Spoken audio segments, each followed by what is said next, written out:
चातुर्मास्य की एक कथा बताई भागवत में। चैतन्य चरितामृत में भी चातुर्मास्य की कथा। चातुर्मास्य किसको कहते हैं? सावन, फिर भादो, फिर आश्विन, फिर कार्तिक, ये 4 महीने। अभी चैतन्य चरितामृत में चैतन्य महाप्रभु का भी लिखा कि महाप्रभु सावन महीने से 2-4 दिन पहले पहुंचे दक्षिण भारत के श्रीरंगम नामक स्थान पर। वहीं पर ही एक बहुत अच्छे भक्त, उन्होंने आकर के प्रार्थना किया चैतन्य महाप्रभु को कि आप प्रभु जी, आप श्रीरंगम में इस समय में आए हैं जब चातुर्मास्य प्रारंभ होने वाला है, आप कृपा करके ये वाले 4 महीने यहीं पर हमारे स्थान पर रह जाओ। तब श्री चैतन्य महाप्रभु ने स्वीकार किया और 4 महीने कहाँ पर रह गए? वहीं पर श्रीरंगम में ही रह गए, एक ही स्थानों पर। हमारे गुरुदेव नित्य लीला प्रविष्ट श्री श्रीमद भक्ति वेदांत नारायण गोस्वामी महाराज जी ऐसे तो देश विदेश में प्रचार में व्यस्त रहते थे, किंतु चातुर्मास्य के समय में पहले से ही कहाँ पर आ जाते थे? ब्रज में आ जाते, भारत में आ जाते थे। फिर यहीं पर ही रह कर के चातुर्मास्य में गुरु पूर्णिमा का उत्सव पालन करना, फिर झूलन इत्यादि करना, फिर जन्माष्टमी, राधा अष्टमी और फिर कार्तिक का महीना, ये सारे व्रत यहीं पर ही पालन करते थे चातुर्मास्य के। उसमें से अभी कार्तिक का महीना आने वाला है। जो लोग चातुर्मास्य किसी कारणवश अगर नहीं किया, चातुर्मास्य में नियम भी बतलाए कुछ, पंजिका में साधारण कम से कम नियम बताया सबके लिए। पहले मास में जो पत्तेदार सब्जियां वो नहीं खाना, दूसरे महीने में दही बंद थी, तीसरे महीने में दूध नहीं पीते। अभी चौथे महीने में क्या करेंगे? सरसों का तेल, सरसों जिस भी चीज में डला हुआ वो वाली चीज नहीं खाते, उड़द की दाल इत्यादि नहीं खाते। जो ठीक ठीक पालन करते हैं उनके लिए पंजिका में लिखा हुआ और चीजें भी जो चीजें नहीं खाई जाती कार्तिक के महीने में। फिर बतलाया ये तो हुआ केवल खाने पीने का, मुख्य रूप से और क्या करना होता है। कार्तिक का महीना जो है इसके बहुत सारे नाम हैं, इसका बहुत अधिक महात्म्य है। देश विदेश में सभी स्थानों पर ही इस कार्तिक मास को भक्त लोग बड़े ही अच्छी तरह से पालन करते हैं। भक्ति में उन्नति करने के लिए बहुत अच्छा समय होता है ये वाला। इस महीने का एक नाम है ऊर्जा व्रत। कार्तिक व्रत को बोलते हैं ऊर्जा व्रत। ऊर्जा मतलब भगवान की सबसे श्रेष्ठ शक्ति। भगवान है शक्तिमान, उनके भीतर में बहुत सारी शक्तियां हैं। उसमें से जो सर्वश्रेष्ठ स्वरूप शक्ति, उसको कहते हैं ऊर्जा। मतलब श्रीमती राधा रानी का ही दूसरा नाम है ऊर्जा।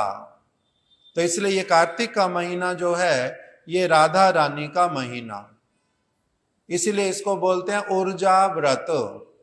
ऊर्जा व्रत करना अर्थात ये वाला व्रत करने से जो वास्तविक चिद बल, शुद्ध आत्मा का जो शक्ति वो प्राप्त होता है। इसलिए ऊर्जा व्रत बहुत सारे भक्त लोग बड़े आनंद से करते हैं। राधा रानी को बोलते हैं ऊर्जेश्वरी, ऊर्जा की ईश्वरी। और उनका व्रत करना मतलब उनकी बातों को सुनना समझना और उनके जैसे शुद्ध भावना के साथ में सेवा करने के लिए इच्छा आ जाना, तब होता है व्रत सफल हुआ। इस व्रत की सफलता क्या है? राधा रानी जो हैं वो कृष्ण की ऐसी वाली सेवा करती हैं, ऐसी सेवा करते हैं, कृष्ण रीझ जाते हैं, प्रसन्न हो जाते हैं बहुत अधिक, और अपने लिए वो उस सेवा के बदले में कुछ भी नहीं चाहती हैं, कुछ भी नहीं मांगती हैं। केवल मात्र क्या चाहती हैं कि मेरा जो कृष्ण है ये प्रसन्न रहे, मेरा कृष्ण जो है इसका सब प्रकार से मंगल हो, कृष्ण जो है इसको कभी कोई बाधा ना हो, सारी चीजें कृष्ण के लिए ही करती रहती हैं। इसी प्रकार की भावनाएं अगर किसी के हृदय में आती हैं कि कृष्ण की सेवा करनी है, कृष्ण को प्रसन्न करना है, तब उसका नाम होता है कि इसने ऊर्जा व्रत किया है। एक नाम बताया ऊर्जा व्रत, दूसरा नाम बताया इसी महीने का जो अभी पूर्णिमा से प्रारंभ होगा, पूर्णिमा 7 तारीख को है, 7 अक्टूबर से पूर्णिमा है, यही तो 7 अक्टूबर से। तो दूसरा नाम क्या बताया? दामोदर व्रत। इस महीने में भगवान के जो स्वरूप, भगवान के बड़े सारे स्वरूप हैं, राधा मदन मोहन, राधा गोविंद देव, राधा गोपीनाथ, राधा श्याम सुंदर, राधा रमण, राधा गोकुलानंद, राधा माधव, राधा कुंज बिहारी, राधा वृंदावन चंद्र, बहुत सारे अलग अलग लीलाओं के कारण नाम हैं। किंतु इस कार्तिक के महीने में उनका जो व्रत करते हैं उसका नाम है दामोदर व्रत अथवा दामोदर मास। मतलब इस महीने में राधा दामोदर जी की आराधना करते हैं। दामोदर मतलब जिनके उदर को दाम से, रस्सी से माता यशोदा ने बांध दिया था, ये हैं यशोदा, राधा यशोदा जी के कृष्ण गोपाल। माता ने क्या किया था? कृष्ण ने मटकी फोड़ दी थी और माखन चोरी किया था, बंदरों को खिलाया था। माता बड़ी इनके प्रति उस दिन रुष्ट हो गई, इसीलिए इनको पकड़ करके छड़ी दिखलाई थी और फिर बांध दिया था इनके पेट के साथ में रस्सी को। पेट मतलब उदर और रस्सी मतलब दाम, दाम प्लस उदर, जिस ये और भगवान जिनका कोई, जो कैसे हैं, जिनको कोई बांध नहीं सकता, उन भगवान को भी माता यशोदा ने बांध दिया था, इसलिए कृष्ण का नाम पड़ गया दामोदर। और किंतु हम लोग इस महीने में जो दामोदर मास, कौन से दामोदर की आराधना करते हैं? जिनको राधा रानी ने बांधा है। यशोदा माता ने भी बांधा था रस्सी के साथ में, किंतु राधा रानी जो हैं उनको प्रेम की रस्सी से बांध करके रखती हैं। प्रेम की रस्सी ऐसी वाली है राधा रानी की कि दिखलाई नहीं देने पर भी कृष्ण उससे निरंतर बंधे हुए हैं। तो इसलिए इस महीने में राधा दामोदर जी की क्या करते हैं? आराधना करते हैं। और इस महीने का नाम बोलते हैं नियम सेवा व्रत, अर्थात नियम सेवा मास। अलग अलग भक्त लोग जो हैं वो नियम लेते हैं, अर्थात पूरे महीने के लिए। कोई क्या नियम लेता है? हमारे गुरुदेव नियम लेते थे कि मेरे को नित्य प्रति सुबह के समय में, शाम के समय में बड़ी अच्छी तरह से जो भागवत की, भगवान की जो कथा कीर्तन इत्यादि है वो अच्छी तरह से पाठ करनी है। इसको मैं नागा नहीं करूंगा, बिना नागा पालन करूंगा। कोई कोई व्रत लेते हैं इसके साथ ही साथ में हम क्या करेंगे, इतना संख्या नाम जप करेंगे। कोई कोई परिक्रमा करने का व्रत लेते हैं, कोई विशेष विशेष कीर्तन चुन लेते हैं। हमारे गुरुदेव कीर्तन चुन लेते थे कि राधा कृपा कटाक्ष नित्य प्रति करेंगे, और नंद नंदन अष्टकम नित्य प्रति करेंगे। दामोदर जी का राधा, ये क्या है, दामोदर अष्टकम, दामोदर अष्टकम नित्य प्रति पाठ करेंगे। भगवान को हर रोज दीप दान करेंगे, दीप दिखलाएंगे, भगवान की इतनी परिक्रमा करेंगे। अलग अलग भक्त लोग अलग अलग नियम लेते हैं, इसीलिए इस मास का नाम क्या है, नियम सेवा मास, कार्तिक का व्रत। तो इस प्रकार से ये सारे कुछ कुछ बात हमने अभी इस विषय में बतलाई। हमारे भक्त लोग जो हैं वो लोग इस समय ब्रजमंडल परिक्रमा करते हैं। ब्रज में बहुत सारे स्थान हैं भगवान की लीलाओं से संबंधित। ऐसे तो पहले महीना महीना परिक्रमा करते थे, किंतु बहुत सारे भक्त लोग एक साथ इकट्ठे होते हैं। कोई लोग हिंदी भाषा वाले, कई लोग अंग्रेजी भाषा वाले, कई लोग बंगाली भाषा वाले, कई लोग उड़िया भाषा वाले। विशेष करके हमारे संघ में गुरुदेव के ये वाले सारे लोग जुड़े हुए। तो इसीलिए अभी क्या किया है 1-2 वर्ष से कि क्योंकि नहीं तो अलग अलग भाषाओं में कथा करनी पड़ती है, भीड़ एक साथ होती है, अलग अलग मंदिर में जाते हैं तो उससे समय लगता था। इसीलिए अभी परिक्रमा कर दिया 9 दिन की, 28 तारीख से प्रारंभ होएगी, 28 अक्टूबर से, और 5 को समाप्त है, 4 को समाप्त है परिक्रमा, 5 को पूर्णिमा। तो लगभग 9 दिन की परिक्रमा। उसमें परिक्रमा में क्या करते हैं, कहाँ कहाँ लेके जाते हैं, हमारे जो सिद्धांति महाराज जी वो भी आ जाएंगे। पहले इसी महीने में ही हम लोग तो पूर्णिमा से ऐसे कथा कीर्तन सुबह शाम प्रारंभ कर देंगे अपना। हर रोज शाम को कीर्तन करेंगे, कुछ कार्तिक मास की कथा करेंगे, फिर दीप दान करेंगे भगवान को नित्य प्रति। यहीं पर ही हर वर्ष करते हैं, जो पुराने लोग वो लोग जानते हैं। 21 तारीख से 27 तारीख तक सिद्धांति महाराज जी यहाँ पर हमारे भागवत की कथा भी करेंगे, और फिर 28 तारीख को चले जाएंगे वो गोवर्धन, वहां से परिक्रमा होएगी भक्तों के साथ में।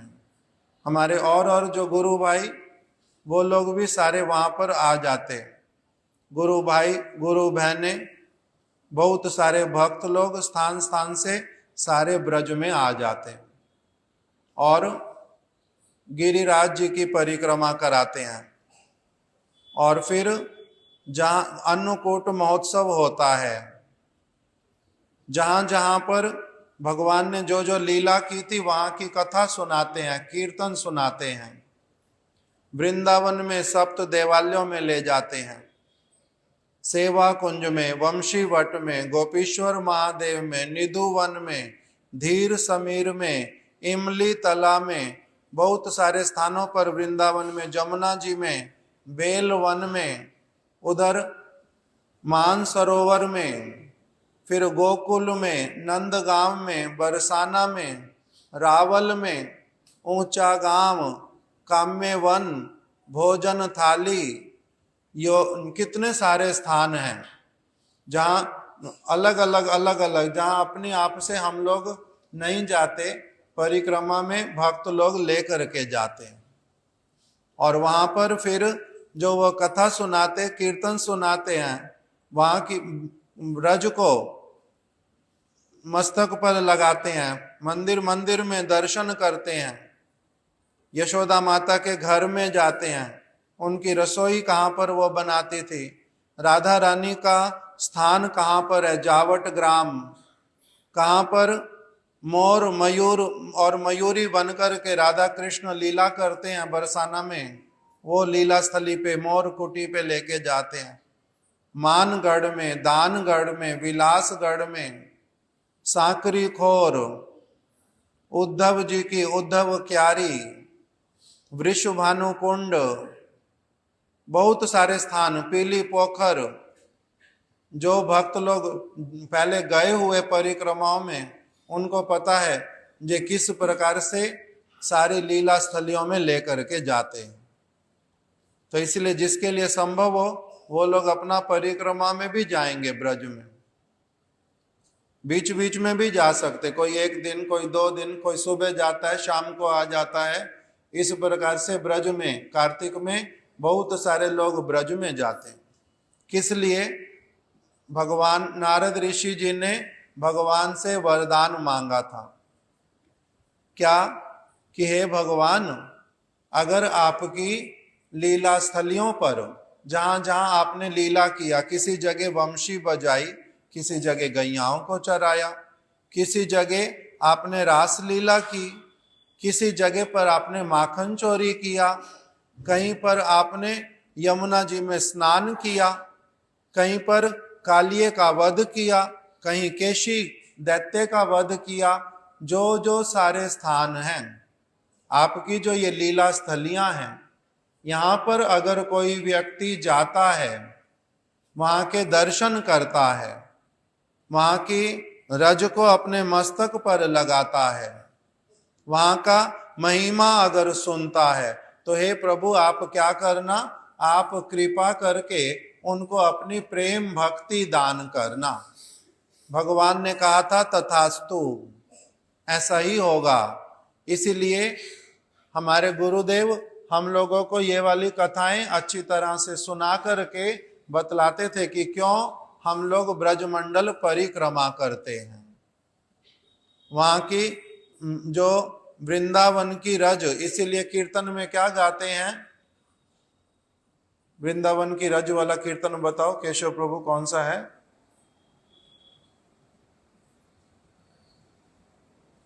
अभी हमने गाया था एक, वृंदावन का कण कण बोले श्री राधा राधा। कण कण बोले मतलब वहां की रज भी, वो भी दिव्य है, चिंतामणिमय है। इसीलिए उस रज में भक्त लोग क्या करते हैं, लोट पोट खाते हैं, उसको लेकर के अपने मस्तक पर लगाते हैं। कुंड कुंड में जाते हैं, वहां के जल को लेकर के मस्तक पर डालते हैं। राधा कुंड, श्याम कुंड, मानसी गंगा, कुसुम सरोवर, पीली पोखर, कितने सुरभि कुंड, कितने सारे स्थान आते हैं, जमुना जी का जल। इस प्रकार से पूरा कार्तिक का महीना भक्त लोग व्यतीत करते हैं। इसीलिए जिसके लिए जिस प्रकार से संभव हो, कार्तिक की महिमा को सुनना, कार्तिक का व्रत करना, नियम पूर्वक। कुछ कुछ लोग क्या करते हैं, प्रभात फेरी करते हैं हर रोज जगह जगह पर, केवल मात्र गौड़िया मठ भी नहीं, हम लोग बचपन में भी देखते थे, माता लोग पता नहीं क्या बोलते हैं कि इस समय हर रोज जो है स्नान करना है, सुबह सुबह सूर्य निकलने से पहले हर रोज स्नान करना है, और उसके बाद में फिर प्रभात फेरी निकलती है, उसमें कीर्तन करते करते जाते हैं, प्रभात फेरी निकालते हैं। हमारे जो गुरु वर्ग वो लोग क्या करते हैं, इसमें इस कार्तिक के महीने में अष्टयाम कीर्तन करवाते हैं। याम कीर्तन क्या होता है, एक दिन में 24 घंटे हैं और 24 घंटों को 8 भागों में बांट देते हैं, 3-3 घंटे का एक याम, इसलिए उसको बोलते हैं अष्टयाम। मतलब 3-3 घंटे होने से 8 बार कितने हो गए, 24 घंटे, पूरा दिन हो गया। क्यों ऐसे वाला करते हैं? हमारे गुरुदेव के पास में एक बार एक भक्त आए, जो कि बहुत सालों से कृष्ण की भक्ति करते थे। वो बोलते हैं मैं कृष्ण भक्ति करता हूँ बहुत सालों से, और मैं जगह जगह पर कृष्ण भक्ति का प्रचार भी करता हूँ। मेरे घर पर बड़े सारे कार्यक्रम करता हूँ मैं। उनकी बात सारी सुन करके गुरुदेव ने उनसे पूछा कि तुम ये बता सकते हो कृष्ण जो हैं इस समय क्या कर रहे होंगे, क्योंकि वो कुछ कहेंगे। हरे कृष्ण।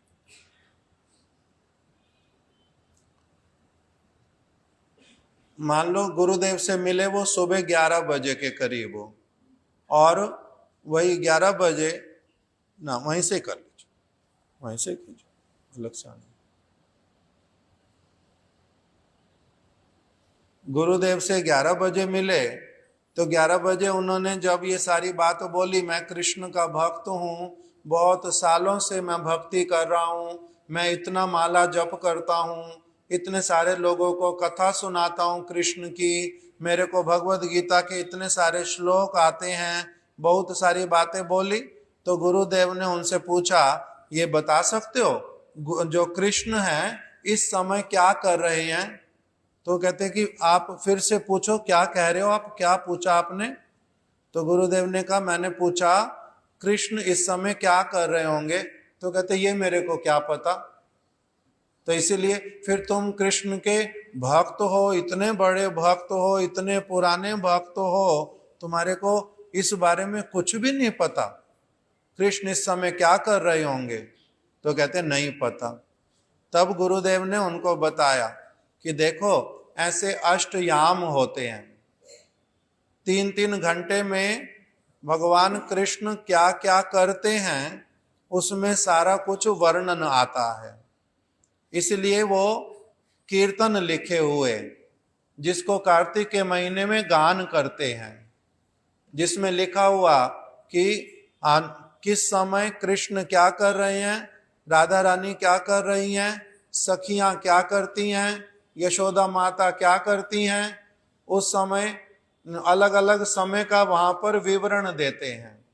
गैयाएं चराने के लिए कृष्ण किस समय जाते हैं, कौन कौन से सखा जाते हैं, भोजन उनके साथ में क्या जाता है, उनका वेश कैसा होता है, उनको रक्षा के लिए कौन कौन साथ में चलता है, फिर जल केली क्रीड़ा किस समय करते हैं, भोजन किस समय करते हैं, विश्राम किस समय करते हैं, माता यशोदा कैसे उनकी आरती उतारती हैं, गोपियां उनको कहाँ पर मिलती हैं, राधा कुंड पर दोपहर के समय में, मध्याह्न लीला, ऐसे करके 8 याम हैं।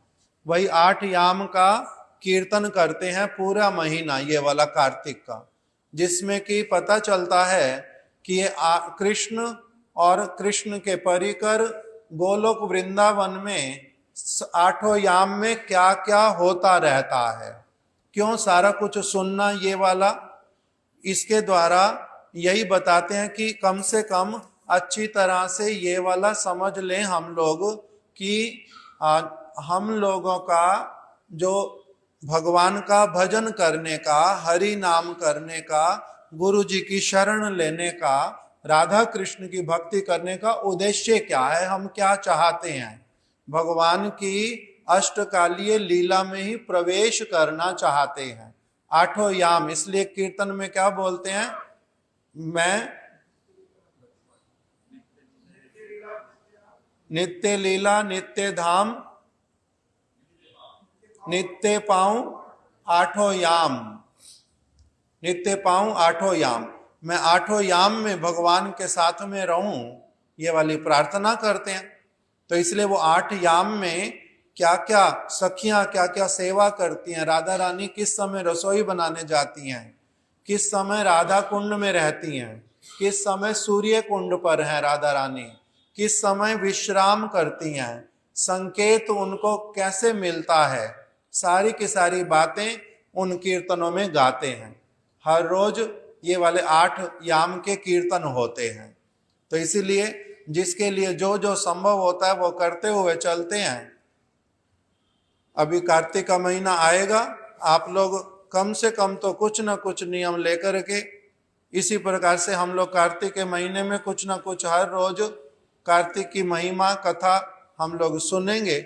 आप लोग उसी तरह से तैयारी करो उल्टा कार्तिक का पालन करने की। जो नित्य प्रति मंदिर में आना, दीपदान करना, परिक्रमा करना, नियम पूर्वक करना, पवित्रता रखना, ईर्ष्या द्वेष से बचना, हरि नाम की संख्या बढ़ाना, अच्छी तरह से समझना चीजों को, ये वाला सारा प्रारंभ करना चाहिए। इसीलिए इससे क्या होता है, लाभ होता है। मंदिर होने का, ये कथा कीर्तन होने का यही लाभ है। अगर ये व्यक्ति लाभ उठाए तो उसका क्या होता है, बहुत बड़ा परमार्थ का जो संपत्ति है वो प्राप्त होता है। आज यहीं तक कथा को विश्राम देते हैं। वांछा कल्प तरुभ्यश्चा कृपा सिंधुभ्य एव चा पतितानां पावनेभ्यो वैष्णवेभ्यो नमो नमः। अभी आप लोग कोई वृंदावन जाकर के देखो, गोवर्धन जाके देखो, पूरा महीना क्या क्या कथा कीर्तन, कैसे कैसे कार्यक्रम, परिक्रमाएं, देश विदेश से लोगों का आना, बहुत सारा कुछ चलता रहता है। इसलिए वहां जाकर के देख करके भी आना चाहिए। उससे अच्छा अपने आप हृदय में क्या होता है, बहुत अच्छी भावनाएं आती हैं कार्तिक पालन करने की। हरे कृष्णा।